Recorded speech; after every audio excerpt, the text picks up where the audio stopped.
എല്ലാവരും പറയും സ്ത്രീ കഥാപാത്രങ്ങൾ വരുന്നില്ല, സ്ത്രീക്ക് അനുസരിച്ചുള്ള കഥാപാത്രങ്ങൾ കിട്ടുന്നില്ല എന്നൊക്കെ എല്ലാവരും പറയും. എനിക്ക് അനുഭവമുള്ളതാണ്. ഞാൻ കഥ പറയാൻ പോകുന്ന സകല ആർട്ടിസ്റ്റുകൾ ആദ്യം ചോദിക്കുന്ന ഹീറോ ആരാണ്. ഈ പറയുന്നവരൊക്കെ തന്നെ നമ്മൾ പറയും ഹീറോ ആരാണെന്ന് ചോദിച്ചിട്ടാണ് അക്സെപ്റ്റ് ചെയ്യുന്നത്. അതെന്തിനാ? അപ്പൊ സെൽഫ് കോൺഫിഡൻസ് ഇല്ലേ? ശരിയല്ലേ? ഹീറോ ആരാന്ന് എന്തിനാ ചോദിക്കുന്നത്? എൻ്റെ കഥാപാത്രം എന്നാണ്, നല്ലതല്ലേ, ഞാനങ്ങ് ചെയ്താൽ പോരെന്ന് ചോദിക്കില്ല. അത് ചെയ്യില്ല.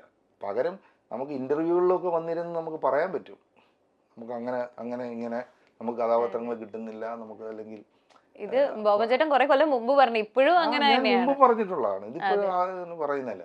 ഞാൻ പിന്നെയും ഇത് കേൾക്കുന്നു. ഒരുപാട് പേര് വന്നിരുന്നുണ്ട് പറയുന്നുണ്ട് സ്ത്രീകൾക്ക് ഒറ്റയ്ക്ക് നിന്ന് അല്ലെങ്കിൽ അങ്ങനെയുള്ള കഥാപാത്രം. ഈ പറയുന്നതിൽ 90% 10% കാണുമായിരിക്കും അതിൽ പിടിച്ചു നിൽക്കുന്നത്. പക്ഷെ 90% നായികമാരുടെ അടുത്ത് ചെല്ലുമ്പോൾ നായകൻ ആരാണ്?